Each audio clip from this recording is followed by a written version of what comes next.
Magandang gabi po sa ating mga kababayan dito po sa Barangay 127, 128. Kamusta po kayo? Okay. Nabisita po ulit ang Team Trillanes dito po sa inyong barangay dahil talagang nais po namin ipamalita po sa inyo na ang Team Trillanes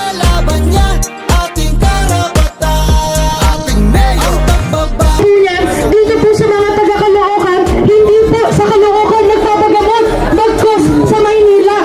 Handang-handa na ang Caloocan, ipaglalaban niya ating karapatan. Ating mayor, para sa tapat na paglilingkod, para sa atin ay may nagtatanggol, tapang at talino, may paninindigan. Sa Caloocan, siya ang kailangan.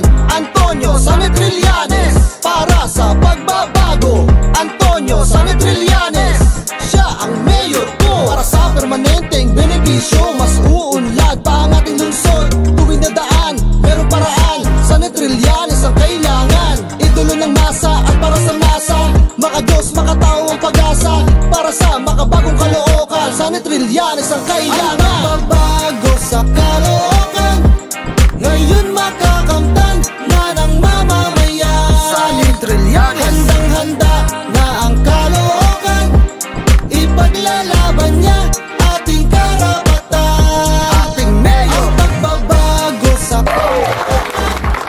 ngayon makakamtan na ng mamamayan. Sanet Trillanes, handang-handa na ang Caloocan, ipaglalaban niya ating karapatan. Ating mayor, sundalo ng kalye kung kaya naman. Alam niya ang problema ng mamamayan. Kahit sino ka man, nasaan ka man, abot na ang pag-asa sa Caloocan. Di ka mabibigo, tayo lalago. Sanet Trillanes, piliin mo. Tunay at tapat, ipagtatanggol ka. Sanet Trillanes para sa masa. Handa ka na ba, o batang Caloocan, sa pagbabago?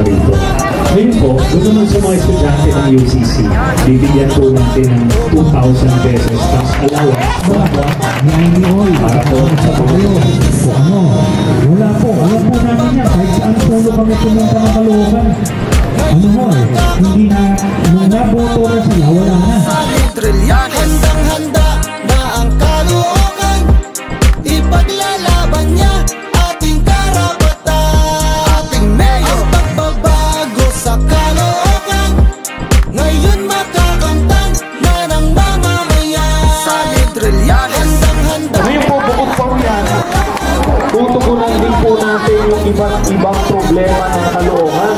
Yung basura, yung baha, yung sira-sirang kalye, traffic, at yung lumalalang kriminalidad dito. Alam niyo po, numero 1 na po tayo, pinakamaraming rape sa buong Pilipinas, pinakamaraming hold up sa Pilipinas, pinakamaraming patayan sa buong Pilipinas. Ganun ang reputasyon ng Caloocan.